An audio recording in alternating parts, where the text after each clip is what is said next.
అమరావతి నమో నమః, అమరావతి నమో నమః, అమరావతి నమో నమః. వేదిక మీద ఉన్న ఆర్కిటెక్ట్ ఆఫ్ మోడర్న్ భారత్ గౌరవ ప్రధానమంత్రి నరేంద్ర మోడీ గారికి, మన పేదల నాయకుడు గౌరవ ముఖ్యమంత్రి చంద్రబాబు నాయుడు గారికి, నా అన్న గౌరవ ఉప ముఖ్యమంత్రి పవన్కి, వేదిక మీద ఉన్న ఇతర గౌరవ పెద్దలకు, ప్రాణాలు సైతం లెక్క చేయకుండా అమరావతి కోసం పోరాడిన రైతులకు, ప్రజలకు నా హృదయపూర్వక నమస్కారాలు. ముందుగా పహల్గామ్ ఉగ్రవాద దాడిలో చనిపోయిన వారికి నేను నివాళులర్పిస్తున్నా. ఉగ్రవాదుల దాడిలో చనిపోయిన వారి కుటుంబానికి దేశం మొత్తం అండగా నిలబడుతుంది. పాకిస్తాన్ గీత దాటింది, అమాయకుల్ని చంపింది, చాలా పెద్ద తప్పు చేసింది. ఒక్క పాకిస్తాన్ కాదు, 100 పాకిస్తాన్లు వచ్చిన భారతదేశం నేలపై మొలిచిన గడ్డి కూడా పీకలేదు.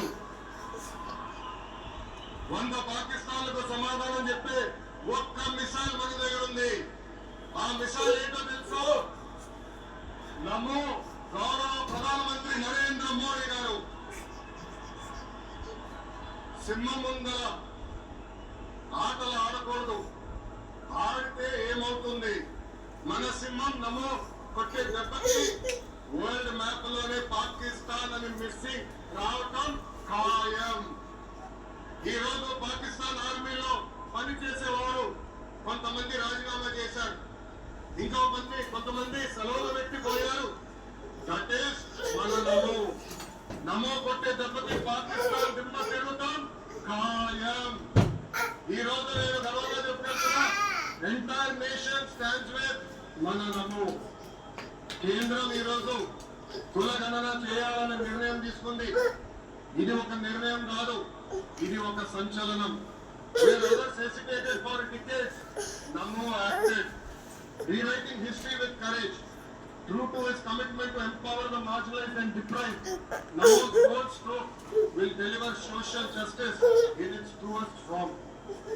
నమో గారికి ఆంధ్రప్రదేశ్ అన్న, అమరావతి అన్న ఎంతో ప్రేమ. ఇప్పుడైనా ఢిల్లీలో ఎంత బిజీగా ఉన్నారో మనందరూ తెలుసు. ఆయన ఈ కార్యక్రమానికి వచ్చారు.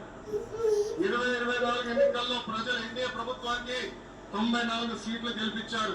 అందుకే మన ప్రధాని నమో గారు ఆంధ్రప్రదేశ్ కోరిన అన్ని కోరికలు తీరుస్తున్నారు. మొన్నే విశాఖపట్నానికి వచ్చి railway zone, NTPC green project, Nakkapalli bulk drug park కి నిధులు కేటాయించారు. ఏకంగా విశాఖపట్నం ఉక్కు ఫ్యాక్టరీని కాపాడారు.